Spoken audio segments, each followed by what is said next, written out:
Chapter 5. Growing, Growing, Growing. During gym class, I had another growth spurt. My right leg grew faster than my left, and I limped around lopsided for a few minutes. I pretended I was hopping on one leg. Every time I jumped, I shook my shorter leg until it was as long as the other one. I was almost as tall as the top of the basketball backboard. What have you been eating, son? Mr. Jones asked. By the way, could you get those badminton shuttles out of the rafters for me? It took me a few days to get used to being tall, but I soon realized some other people were just as happy as I was about my great height. At least 2 or 3 times a day, the principal would make an announcement like, Could Matthew McDougall please report to the office immediately? A pigeon's nest is blocking the chimney, and the office is full of smoke. Or he would ask, Could Matthew McDougall please report to the playground at once? A kindergarten student has climbed to the top of the oak tree and is scared to come down. I also became very popular around the neighborhood. The telephone might ring, and it would be Mrs. Duncan from next door. I wonder if you could stop by and cut the vines that have grown over my attic window when you have a minute? Or the doorbell would ring, and it would be the Chapman kids wanting to use me for a climbing gym.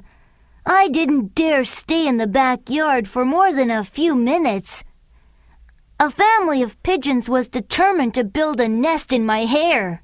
I have enough problems keeping my hair brushed as it is, without a nest messing it up. I don't know what we're going to do with you, Matthew, Mom said. You're just growing like a weed. I'll have to buy you some new clothes again tomorrow.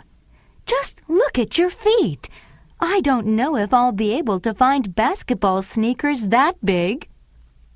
Luckily, she did. They were red leather with shiny silver stripes down the sides, size 28. I couldn't wait until the first day of basketball tryouts. I arrived before the other boys and started dribbling the ball around the gym. I had to push the ball hard to get it to bounce high enough to come back up to my hand. I took a few shots. The basketball felt like a ping-pong ball in my giant hands. It was a different game, shooting down at the basket instead of up. Well, well, well, Coach said, walking around me. He put both hands around his mouth to shout up to me. I see you've grown over the summer, Matthew. How is your shooting this year? I've been practicing, I said. I sat down on the bench to get closer to Coach's level. I think I've improved. At the end of the first tryout, Coach gathered us in a circle for a talk. I have a very good feeling about this season, boys. He smiled up at me.